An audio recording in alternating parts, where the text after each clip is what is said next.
I love this story. It's a preacher story, so you don't hear preacher stories from me very often, but I'm going to do one today. All right? I love the story where the guy goes, he goes to the doctor, he goes, "Doctor, I'm just worried about my wife. She's going hard of hearing. She just doesn't hear anything I say." And the doctor goes, "All right, I need you to run a test on her for me. While she's got her back to you, just kind of walk up, get across the room, and just ask her a question, and then get a little closer, and then come back and tell me how close you had to get before she could hear you." And he goes, "All right, I'm going to do it." And so she goes home, and her wife is cutting some carrots and celery and these sorts of things. And he goes, "Honey, what's for dinner?" He goes, "Nothing." Takes 2 steps forward. "Honey, what's for dinner?" Nothing. He gets right behind her and goes, "Hey, honey, what's for dinner?" She goes, "For the 3rd time, it's roast beef."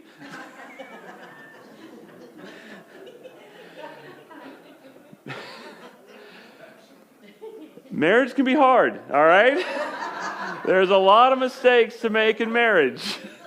I remember one time Megan wanted to go and do a craft night with her friends, and I let her, and I babysat the kids. I did everything right, and she came home. I came home one day, and she had these little felt apples in our house, and they were decorations. They were made out of plaid or whatever, and I go, "Baby, these look so good. They look awesome." And she started pouting, and she goes, "They're supposed to be pumpkins." And I go, I don't know, all right? It's hard. There's a lot of mistakes you can make in marriage, but it's worth the effort, right? It's worth the effort, because as we walk through our lives, God has something He wants for you and He wants for me. He wants us to enjoy marriage. He wants us to enjoy each other. He wants us to enjoy our time together and be able to laugh together and have fun. And here's why it can be so hard and why it's worth the effort. If you go to a garden, you will see all kinds of plants that can live on their own. They can exist on their own. They're like potatoes or flowers or the type, pumpkins, I don't know what all they are. But the ones that you plant them and they grow and they take care of themselves, and that's great. And there's other ones that you plant and they'll grow all by themselves. You're not in charge of what grows out there, and they'll grow, but they can't really exist on their own. These are vines, wisteria, honeysuckle, grapevines. You have to build these things. You have to build these trellises that as you plant them, you build these structures so that these vines can tangle inside and climb up and thrive. And they're not just draped all over everything. They're not just ruining everything because you have built this structure for these plants to live on. And here's the deal. The gardener who makes a trellis for his vine does what he can do to make way for what he can't do.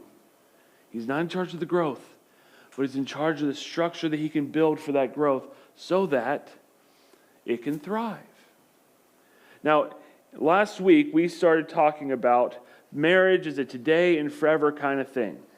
We want to live today with our eyes on forever, right? How can we live today that's God-honoring and noble and the right thing to do? But how can we also live today in a way that prepares our lives for forever? What about down the road? What do our prospects look like down there? And here's the thing we have to remind ourselves in our marriages as we go through our lives as a married couple and our families. In this series we're doing on everything marriage. Last week we talked about single and preparing for marriage. And today we're talking about being married. And here's the deal. In your families and in your marriages, you are the trellis, not the vine. As you and I have kids coming into our homes, we're the trellis, not the vine. The kids live on the structure of our relationship. The kids do not prop up our marriages. And if that ever happens, it can happen bad things can happen. And what you can find in some gardens, you'll find in my gardens all the time because we don't manage them very well, is you'll find a vine that's thriving and growing. And it looks like nothing can stop it. But under the weight of that vine is this trellis that hasn't been touched in years. And it's just like getting pressed to the ground, and it's on its last leg. And if it weren't for the vine actually going all through that trellis, it would probably have already fallen down. Irony of ironies. Is it too cold out there? I bumped it down because I didn't want to sweat like I did last week, so I'm sorry about that. Are you guys good? You don't need to take some laps real quick? I'm just joking. All right. But think about that. The thing built to help the vine, to give the vine structure. If the vine were not there, it probably would have broken apart. And in our marriages, we're the trellis and our kids are the vine. They live in this sort of ecosystem of our relationship. It doesn't feel like that all the time. It doesn't feel like that's a benefit to them. It feels like it can be very frustrating for kids growing up in it. But the structure of our marriages make way for this world, for these little people to exist in. And if you think about it, the home, the family, is ground zero for almost everything. It's where kids learn to talk. It's ground zero for kids learning how to talk and not be rude, right? It's ground zero for where kids should learn when not to talk, right? All these things are being learned in the home all the time. And this is a story I love. So we were driving the car, and Kenny it's a couple years ago at this point, so he's young, but his mind, these kids, they're always trying to figure things out. They're always trying to make connections. And he goes, "Dad, isn't it funny? Sarah's the oldest, and she's also the meanest." I almost crashed, dude. I was like, this is... Oh, gosh. Megan didn't know why that was a connection because she's an oldest, but I'm the third born, so I kind of understood. I was like, he's on to something. Maybe he should write a book. But it's ground zero. They're trying to learn this world, and they do it under the structure of our marriages and our families. And here's what's cool. It is a noble task to have kids. It is a noble journey, and it is a fulfilling thing. But the journey, we should never have our kids they should be our fulfillment. We get our kids because of the duty God has put on us to have kids and raise them, and the fulfillment comes later. It's that sort of the first will be last thing Jesus is always talking about. The who wants to be the greatest should be the servant of all type thing. It's just this logic of Jesus that says when we give our lives to the service of other people, that actually gives us fulfillment. But we don't go, hey, I should have kids to find fulfillment. But here's the deal. Even with all that stuff going on, all that stuff that's important to our marriages that helps kids grow and all those sorts of things, here's something I wanted to make sure. God never looks at your marriage as something that's purely utilitarian. Well, I have to have some source to get the next generation on earth to have them. Someone's got to raise these kids. Someone's got to do it. Why don't I make the parents do it? Why don't I make people have kids so they can? It's not just utilitarian. Here's God's hope and dream for your marriage. Are you ready? He says this in Proverbs. May you rejoice in the wife of your youth. May you be ever intoxicated by her love. May this be something that happens both today and forever. That this relationship is so thriving and so good and it's so beneficial to you. That even when you're getting down the road and off in the distance, you're still going, man, I rejoice in the wife and the husband of my youth. That is the hope. And God, and here's the problem. It's because there's so much going on that makes this so difficult. There's this brutal sleight of hand that happens in life. This brutal sleight of hand that happens that gets us taking our eye off the ball and focusing on all these other things, and we forget, and then we start thinking all we have to focus on is the vine, and we sometimes forget to focus on the trellis. And here's how it happens. God says this is what God tells people at the very beginning, Genesis chapter 1. He says, I want these people to be fruitful and multiply. I want them to fill the earth and subdue it. It's what God is doing. God wanted us to fill the earth. He wanted us to figure out the earth. He wanted us to figure out how to tame animals. He wanted us to figure out how to farm. He wanted us to figure out how to do all sorts of things. That's the call He put on us. And then in chapter 2, He creates a man named Adam, and He gives him a job. He says, Adam, I'm going to give you a job where you're going to name all the animals. I created them, but I'm giving you a job to participate in the activity of creation. You're going to get to name them. But also what God's doing is He's trying to find Adam someone who can help with this noble task of subduing and filling the earth. And it says this. It says, but for Adam, as they went through all the animals, it says, but for Adam, no suitable helper was found. So the Lord caused a great sleep to fall over the man. And while he was sleeping, He took one of the man's ribs, and then He closed up the place with flesh. And then the Lord made a woman from the rib that He had taken out of the man. There's no suitable creature. Dog's best friend is not good enough. Dog's best friend, goodness gracious. We're in a part of our society now where we're basically just calling humans dogs' best friends at this point. It's just, we've reversed the order, guys. All right. Man's best friend is not good enough. Can you tell I'm tired? I don't know if you can tell I'm tired or not. Okay. No suitable helper is made. So God's going, I got one last act of creation to make. One last big reveal. God causes him to fall asleep. And he comes and he brings her to Adam. Is anybody in your life, anybody just good at giving gifts? Anybody? No? None of us have happy Christmases in the house? Okay. And they're like, it's a whole thing. There's like wrapped 6 different times. It's like a whole big reveal. I'm so bad at giving gifts. I'm the worst at it, and so everyone in my family is annoyed by that. But some people are great at it. God's a good gift giver, and he has this whole event. There's all this theatrics and all this theater involved. He's going to make the man fall asleep, and while he's asleep, I'm going to get all the things prepared. And he wakes up, and he brings this new creation, a woman, to see him. And then he goes, yikes, I like that. And he turns into a freshman at college and starts writing poetry. Here's how he responds.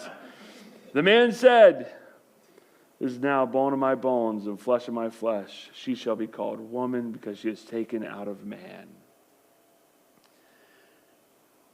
Wow, I like you. I found the person I want to be with. And the Bible says that this is why. This sort of connection that can happen between men and women. This kind of connection that happens when you fall in love. It says this is why a man leaves his father and his mother, and he becomes united with his wife, and they become one flesh. The power of this relationship means you now have to go and create your own house. Create your own trellis that new vines will grow on, because the power of this relationship God has made for us, that he wants for us to be able to enjoy. C.S. Lewis says, every piece of the Christian ethic surrounding marriage centers back to this idea that men and women, when they get married, they become one flesh, one organism. And it is the same. It doesn't mean they're the same person. It doesn't mean they're the exact same thing. That doesn't mean that one replaces the other. No, they're the same in the same way that a lock and a key are one mechanism. They're the same in the same way that they're one they're one flesh in the same way that a violin and a bow are one instrument, right? You can have a great key. The key is perfect and shining and wonderful, but the lock is all rusted and broken. It's not a good lock and key. Even if the key is super shiny, made out of gold. The bow could be immaculate. It could be a wonderful thing, but if the violin's missing strings and the neck's broken, it's not a good instrument, no matter how good the bow is. And God's going, you are now one flesh. And if I'm over here going, I'm living my best life now, and I'm getting everything I need. I'm getting all the food I could possibly need, but my wife is not being taken care of. She's wasting away. Things are breaking down in her life that I'm not doing good. Because we're one flesh. We are one trellis. We are one thing coming together. And God has made this relationship so that we can enjoy each other both today and forever. And as long as the honeymoon timeline works, that's a very easy relationship to work out. As long as you're in the first 6 months of dating or the first 6 months of marriage, it's like, you know what? This is a very easy relationship to work out. But then the sleight of hand comes. There's these little creatures, kids and mice, start moving into your house. And you have a kid, and then you have another, and then you have another. You never know if they're going to stop coming. And they just kind of show up, and they don't pay rent. And they need stuff. They're hungry. They're moody. They have attitudes. They talk to your wife the wrong way. They talk to you the wrong way. And all of your life is centered around questions like, how are the kids doing? How are their grades? How are they getting to baseball on? Are they getting to school on time? Who knows when the next doctor's appointment is? Is there any food at home? We can't go out to eat. We don't have enough money. And then you have enough kids, you go, I don't want to go out to eat. These kids are psychos, and there's just too much going on. And everything changes. And there's so many things to look at. And the whole thing is filled with so much stuff going on, and these kids have these hearts that burst with laughters of joy and then cries of despair within 5 seconds of each other, and then go back and forth of like the whole world's breaking down, and the whole world's the greatest thing you've ever seen. Dad, you got to see how awesome this place is. Last night, Libby, I was looking at my neighbor's lawnmower, so that's the story. Anyways, and Libby comes to me and goes, Mom, you want to go see Lucas's garage? It's so cool. And so she has to walk all over there. It's just a garage. There's nothing to it. It's like, but the kids are like, this is great. It's awesome. Mom, come look. Dad, come look. Come do this. And then there's the bath time and the bedtime and the wrestling on the floor and the sitting on your lap and reading a book and playing catch in the front yard and getting your hair just right and the fingernails getting painted and then watching them pick the fingernail paint off. And you go, why'd I do that whole thing? And there's 1,000 other things that go into having a home and a house, and there's work details and there's all the things you got to do. And you can't even possibly enumerate them here. And all the while, the world and life is going, look over here. No, look at this thing over here. Look, I can pull a rabbit out of a hat. I can do all these sorts of things. And there's so many reasons. There's so many times you have to sit down and go, hey, are our kids okay? Is work okay? Are the bills okay? Is the house okay? Is our nation okay? There's all these reasons out there. And one of the things you can sometimes just forget to ask is, are we okay? Is this thing still happening? And it's an important question to ask because in our houses, we are the trellis, not the vines. And as all that swirl is going around in your life, one by one, pieces of that vine break away. He meets a nice young girl, and they go, and they leave their parents, and they cleave to each other, and they make their own home. And then the next one, and then the next one, until all it is the trellis. And it's the two of you looking at each other. And you realize, a lot of wear and tear can happen over 20 years.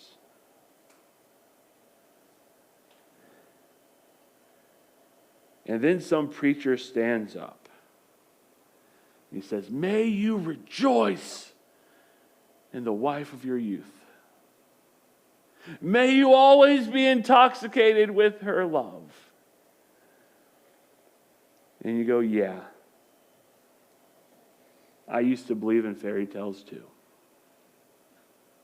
Some of you know a country song that goes, but that was 20 years and 2 marriages ago.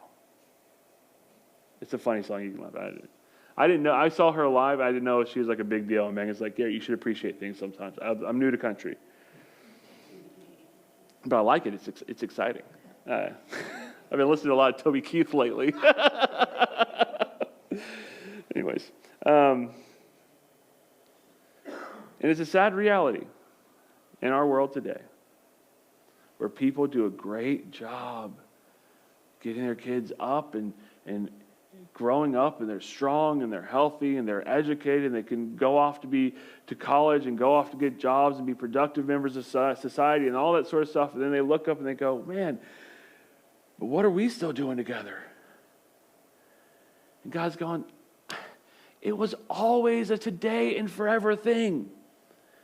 It was never just the utilitarian. It was never just to raise the kids. It was never just to have the next generation make sure we got to show up, which we got to do. We got to have kids. I get it. Look, I'm trying to repopulate the earth. All right, we're trying to do it. But it's never just that. The point was to enjoy the marriage. The point was to have fun along the way.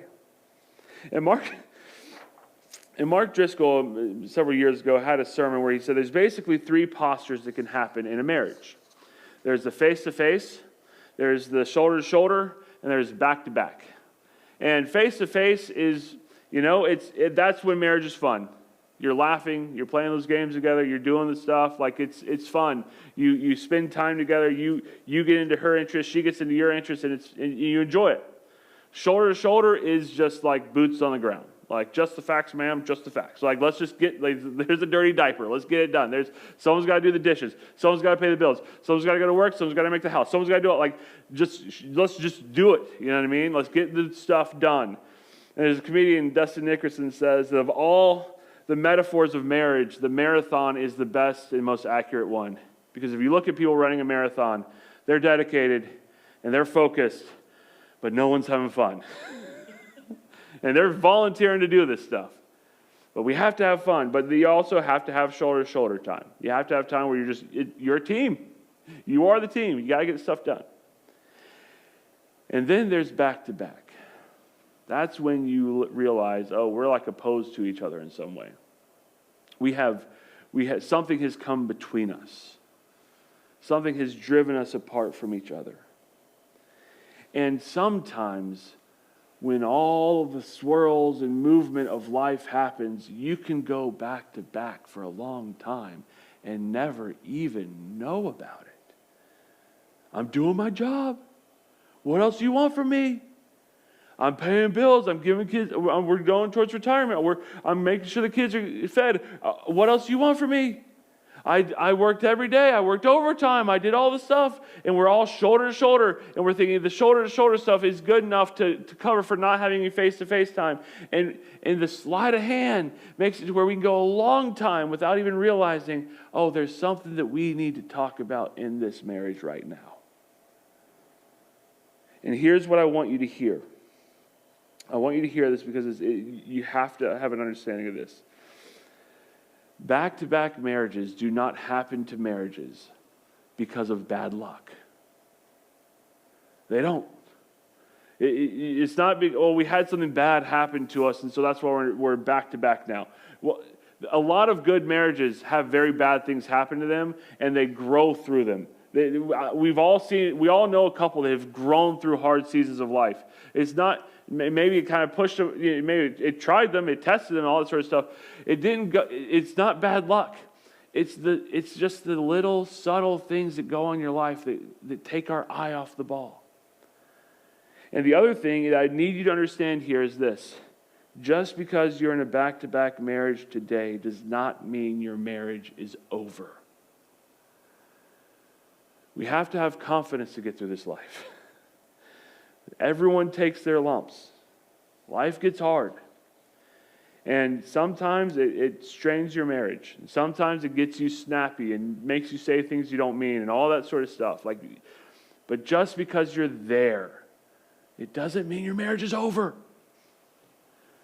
You have to trust that God and you can bring each other back. You have to trust it. And here's the deal. We need to take time in the middle of all the sleight of hand to stop looking at all the different things and look at each other and say, hey, what do we got to go? What do we got to do? How can we work on this? What can I do to help you? What can you do to help me? How can we sort of start getting back to being face-to-face again? Because here's the amazing thing. The way you get out of a back-to-back marriage is actual time spent face-to-face. I have a calendar a lot like yours. I have a calendar that gets claimed by things and places and people all over the place. Sometimes out of state, it just gets claimed. It just gets picked up and taken and, all that sort of stuff. And I've been wanting to get time with Megan to say, hey, let's just have a calendar meeting. We can do it, and let's claim some of our calendar before it gets claimed. And I finally got her to sit down, and the two of us sat down after the kids went to bed. And what do you know? The very first time we had a calendar meeting, she got a date night out of it. Babysitter secured, reservations made, we got all dressed up, and we just went to dinner, just the two of us. Why? Face-to-face time. Well, face-to-face time makes room for more face-to-face time. And Jesus wrote letters to churches in the book of Revelation. And this is actually more applicable to our marriages than you'd think, because the church is called the bride of Christ. And Jesus says this, he writes to a church, he says, man, I love you. You've been so good to me. You've stood strong in so many ways. But he says this, but I have this one thing against you. You have forsaken the love you had at first. You lost the loving feeling. We stopped doing the things that helped us fall in love with the first place. And he says this, consider how far you have fallen. Take note, look around, actually look into it. Stop being distracted all the time.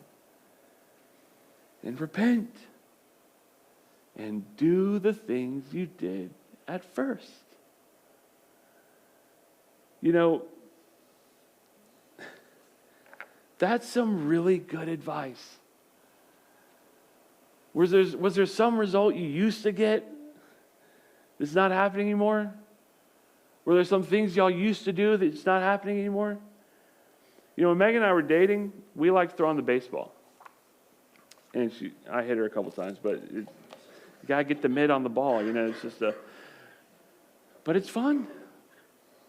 There were times where I'd pull up on my dad's motorcycle and we'd go to downtown Savannah. Like there's things you do when you're trying to win a girl that make her fall in love. Guys, all right, I'm going to tell you this. I don't know when I'm ever going to fit this in the sermon, so I'm going to say it right now.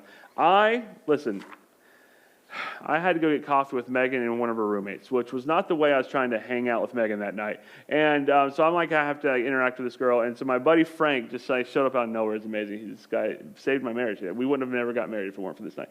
I want to tell you how I won Megan's heart over. You ready? I did a cartwheel in the middle of Starbucks. I learned how to do a cartwheel this month. They go, prove it. And I'm in the middle of Starbucks in downtown Savannah. And I'm like trying to figure out, because like the coffee cups are here and the beans are over here. I do a cartwheel in Starbucks. And she made me chocolate chip cookies one time, and we're married now. And so there are things you do when you're winning people to you.